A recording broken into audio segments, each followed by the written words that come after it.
филиали душанбегии муассисаи таҳсилоти олии федералии давлатии автономӣ донишгоҳи миллии тадқиқотии технологии МИСИС дар шаҳри Душанбе тасмим гирифт ки дарсҳои амалии донишҷӯёнро дар сехҳои истеҳсолии ҷамъияти саҳомии кушодаи ширкати алюминии тоҷик доир намояд. Бо ин мақсад як гурӯҳ донишҷӯёни курсҳои сеюм ва чоруми донишгоҳи мазкур ба ҷамъияти саҳомии кушодаи ширкати алюминии тоҷик омаданд. Донишҷӯён нахуст бо мақсади ошноӣ пайдо кардан аз таъриху фаъолияти корхонаи мазкур ба осорхонаи ҷамъияти саҳомии кушодаи ширкати алюминии тоҷик омада бо таърихи корхона ва истеҳсолоти он аз наздик шинос шуданд. امروز مقصد اومدن ما با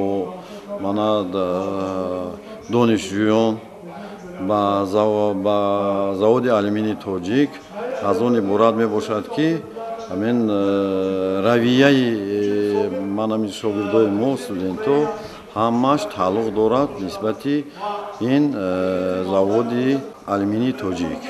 برای همین همچون تجربه آموزی همچون شناسایی با این زواد ما اومدیم که بچه ها یک کم ترک چیزاشونا دانشونا سعی کردیم.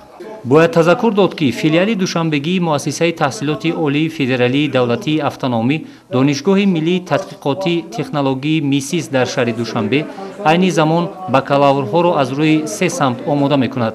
روند تعلیم را در فیلیال 84 کارمند فیلیال تامین میکنند که از آن جمله هیئت آموزگاران 32 نفر کارمندان غایبانه غیر اشتراکی باشد 17 نفر را تشکیل میدهند. فعلا شماره دانشجویان دانشگاه مذکور 906 نفر را تشکیل میدهد که از آنها 406 نفر دانشجویان روزانه و 500 نفر باشد دانشجویان غایبانه میباشند.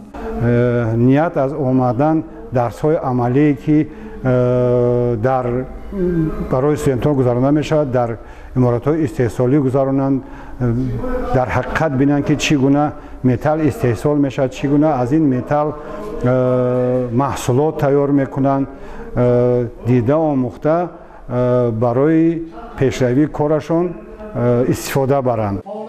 دانشجویان دانشگاه مذکور بعد گذراندن درس‌های عملی خود در وقت تکمیل دانش‌هایشان از تجربه‌های گرفته خود واسه استفاده خواهند برد.